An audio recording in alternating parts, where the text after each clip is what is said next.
অন্নপূর্ণা যোজনাতে আপনি আবেদন করেছেন, এবার আবেদন করার সময় কিছু ভুল হয়ে গেছে, সেই ভুলের ঠিক আপনারা কিভাবে করবেন। ফর্ম ফিল আপ করার সময় অনেকের নামের বানান ভুল হয়ে গেছে, বা অনেকের যে অ্যাড্রেস ঠিকানা সেখানে কিছুটা ভুল হয়েছে, পিন নম্বর ভুল হয়ে গেছে, এই রকম অনেকেরই অনেক সমস্যা হয়েছে। কারণ অনলাইনে যখন অনেকেই ফর্ম ফিল আপ করেছিল তখন ভুলবশত এই জিনিসটা হয়ে গেছে। এবার প্রশ্ন করছেন অনেকেই যে এই ভুলের ঠিক আপনারা কি করে করব, অর্থাৎ কোনো এডিট অপশন কি রয়েছে, বা কোনো রকমভাবে কি এই ভুলগুলোকে সংশোধন করা যাবে। তো সেই বিষয়ে আজকের এই ভিডিওতে বিস্তারিত জানাবো যে যদি ভুল হয়ে থাকে তাহলে আপনারা কিভাবে ঠিক করবেন, বা ঠিক করার কোনো পদ্ধতি রয়েছে কি না। তার আগে ছোট্ট রিকোয়েস্ট, অবশ্যই ভিডিওটিকে লাইক করুন, চ্যানেলটিকে সাবস্ক্রাইব করুন, ফেসবুক পেজ থেকে দেখলে পেজটাকে ফলো করে নিন। প্রথমে জানিয়ে রাখি, বিগত কয়েকদিন ধরে আপনারা হয়তো অনেকেই বিভিন্ন ভিডিও দেখছেন যে ভুল সংশোধন কিভাবে করবেন। অবশেষে এডিট উইন্ডো দেওয়া হলো, অন্নপূর্ণা যোজনার ফর্ম ফিল আপে যারা ভুল করেছিল তারা এবার থেকে সব কিছু ঠিকঠাক করতে পারবে। অনেক রকম ভিডিও আপনারা বর্তমানে দেখতে পাচ্ছেন। তো আপনাদেরকে প্রথমে জানিয়ে রাখি, কোনো রকম এডিট অপশন আপাতত নেই, আপনারা নিজেরা এডিট করতে পারবেন না। বা আপনারা অনেকেই ভাবছেন যে অনেকেই আপনাদেরকে হয়তো বলেছে, বা অনেকেই অনেক ভিডিওতে দেখেছেন যে এডিট করতে গেলে বা ভুল যেটা হয়েছে সেটা সংশোধন করতে হলে আপনাকে একটা নির্দিষ্ট অফিসে যেতে হবে, সেটা বিডিও অফিসে বা পঞ্চায়েতে বা পৌরসভাতে, এইরকম অনেক খবর আপনারা পাচ্ছেন। তবে আপনাদেরকে পরিষ্কার একটা বাংলা কথায় বলে দিই যে আপনারা যদি বলেন যে আমাদের এই জিনিসটা ভুল হয়েছে সেটা সংশোধন করে দিন, বিডিও অফিসে গিয়ে বা পৌরসভাতে বা পঞ্চায়েতে আপনাকে সরাসরি একটি কথাই বলা হবে, সেটা আমি বারবার বলে দিচ্ছি যে এই মুহূর্তে এই সমস্ত কিছু কাজ করা যাবে না, আপনারা আসুন, এটাই বলবে। কারণ আপনারা যেই ভুলটা করেছেন সেই ভুলটার সংশোধন যদি এখন বর্তমানে বিডিও অফিসে করা হয় বা কোনো নির্দিষ্ট অফিসে করা হয়, তাহলে বর্তমানে যারা আবেদন করেছে তাদের ভেরিফিকেশান কিভাবে হবে সেটা আপনারা ভালোভাবে বুঝুন। এর পাশাপাশি এই এডিট অপশন বর্তমানে অনলাইনে দেওয়া নেই, আর অফিসে কখনোই এই সমস্ত বিষয়গুলো নিয়ে কাজ হয়নি বিগত কয়েক বছরে। এবার হয়তো অনেকেই প্রশ্ন করবেন, তাহলে যেই এডিট অপশন আমরা দেখছি বা যেই ট্রিকগুলো বলা হচ্ছে যে এইরকমভাবে এডিট করা হয়, তো সেগুলো কি সম্পূর্ণ মিথ্যা? তো আপনাদেরকে জানাবো যে সরকারি অফিসারদের হাতে কিন্তু সমস্তটাই রয়েছে, তারা চাইলে আপনার আবেদনপত্রটিকে আবারও নতুন করে ফিল আপ করতে পারে, তাদের কাছে একটা স্পেশাল অপশন থাকে। কিন্তু সাধারণ মানুষ সকলেই সেই সুবিধা পাবে না, কারণ সেই সুবিধা যদি দেওয়া শুরু হয় তাহলে অনেকেই কিছু না কিছু ভুল করেছে। তো সেই ভুলগুলো সংশোধন করতে গিয়ে একটা লম্বা লাইন পড়ে যাবে, কারণ অনলাইনে যখন ফর্ম ফিল আপ করা হয়েছে তখন অবশ্যই ভুল করেছে, কারণ অফলাইনে ফর্ম ফিল আপ করার সময় অনেকের ভুল হয়ে যায়, সেগুলো বুঝতে পারে না, কারণ ফর্মটা তো জমা পড়ে যায়। কিন্তু অনলাইনে ফর্মটা ফিল আপ করার পর যখন প্রিন্ট আউট আসে আমাদের হাতে, তখন আমরা কিছুটা মেলাতে গিয়ে দেখতে পাই যে কিছু হয়তো ভুল হয়েছে।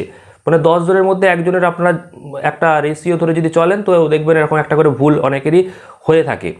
তো সেই রকমভাবে যদি আপনারা ভুল থাকে তো আপনাদেরকে জানাবো, আপনারা কিছুই করতে পারবেন না, বর্তমানে কোনো এডিট অপশন তো নেই। আর সরকারি অফিসে গিয়ে যদি আপনারা অযথা ভিড় বাড়ান তাহলে আপনাদেরকে কিন্তু সেখান থেকে শুধু খালি হাতেই ফিরে আসতে হবে, কারণ এডিট অপশন চালু হয়নি, বা আপনার যে ভুলটা সেটা সংশোধন করে দেবে। এবার হ্যাঁ, সরকারি আধিকারিকদের হাতে যেহেতু এই বিষয়টা রয়েছে, তবে সেক্ষেত্রে যদি কারো সোর্স ভালো থাকে, যে হ্যাঁ একজন চেনা পরিচিত কোনো মানুষের সাথে আপনার হাত রয়েছে, একদম পরিষ্কার যেটা পশ্চিমবাংলায় হয় সেই জিনিসটাই আপনাদেরকে বলছি, আশা করি বুঝতে পারছেন। যদি আপনার ভালো সোর্স থাকে, ভালো কারোর সাথে পরিচয় থাকে, সেক্ষেত্রে দেখবেন বিভিন্ন অফিসে আপনার কাজ 1 মিনিটের মধ্যেই হয়ে যায়। আর যার কোনো সুযোগ সুবিধা কারোর সঙ্গে নেই, কারোর সঙ্গে পরিচিতি নেই, তো তাদের কাজ কিন্তু দিনের পর দিন পেন্ডিং থাকে। এটা আপনারা নিশ্চয়ই বুঝতে পারছেন কী বিষয়টা বলতে চাইছি। তো যাদের কিছুটা ভুল হয়েছে, যেমন ঠিকানাতে যদি ভুল হয়ে থাকে, পিন কোডে যদি ভুল হয়ে থাকে, সেক্ষেত্রে আপনারা এখন কিছু করতে পারবেন না, এবং আপনাদের যে টাকা ঢুকবে না এমনটাও কিন্তু নয়। কারণ যারা আগে লক্ষ্মীর ভাণ্ডার প্রকল্পের টাকা পেয়েছে, এতদিন পেয়ে এসেছেন লক্ষ্মীর ভাণ্ডার প্রকল্পের টাকা, তাদের সমস্ত তথ্য কিন্তু অলরেডি সরকারের কাছে রয়েছে। চাইলে রাজ্য সরকার দেখতে পাবে যে লক্ষ্মীর ভাণ্ডার প্রকল্পে এনার নাম ছিল, ইনি অন্নপূর্ণা ভাণ্ডারে টাকা পেতে চাইছেন, সেক্ষেত্রে আপনার সমস্ত ডিটেলস আগে থেকেই রয়েছে, আপনার নাম, আপনার ব্যাঙ্ক অ্যাকাউন্টের তথ্য সব কিছু। এবার টাকা দিতে চাইলে আপনাকে ওই লক্ষ্মীর ভাণ্ডার থেকে অন্নপূর্ণা ভাণ্ডারে একদম ডাইরেক্ট ট্রান্সফার করিয়ে দিতে পারবে রাজ্য সরকার, এবং সেই পদ্ধতিতেই 3 তারিখে টাকা দেওয়া হয়েছিল, মানে যারা আগে অন্নপূর্ণা ভাণ্ডারে টাকা পেয়েছে। তো সেই পদ্ধতিতে খুব সহজেই আপনি টাকা পেয়ে যাবেন। তবে যদি নতুন আবেদন করে থাকেন, সেক্ষেত্রে যদি নামের বানান আপনি ভুল দিয়ে থাকেন, আপনার হয়তো ডেট অফ বার্থে ভুল হয়ে গেছে, সেক্ষেত্রে হয়তো আবেদনপত্রটা বাতিল হয়ে যাওয়ার একটা সম্ভাবনা থাকে। কারণ নামের বানান, ডেট অফ বার্থের সঙ্গে আপনার তো ভোটার আইডি আপনি দিয়েছেন, তার সাথে আধার কার্ডের কপি দিয়েছেন, তো সেখানে যদি ম্যাচ না হয় সেক্ষেত্রে আবেদনটা বাতিল হয়ে যাবে।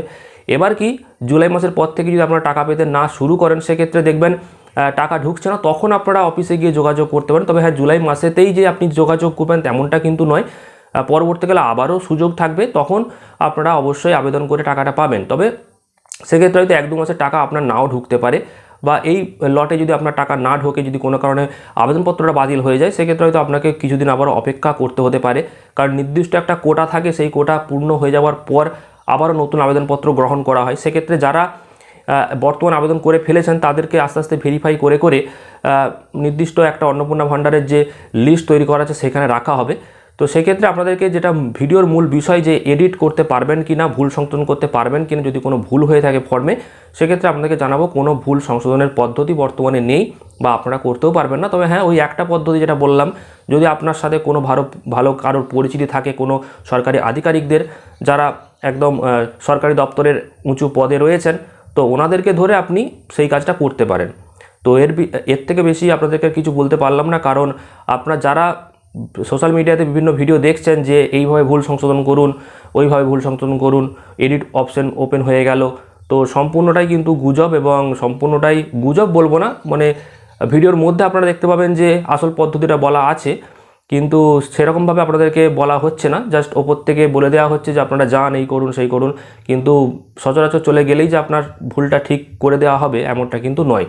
তো যাই হোক, একদম বাস্তবটা আপনাদের সামনে তুলে ধরার চেষ্টা করলাম। এবার আপনারা আপনাদের মতামতটা কমেন্টে জানাবেন যে আমার এই যে বক্তব্য, সেই বক্তব্য সাথে আপনারা কতটা একমত।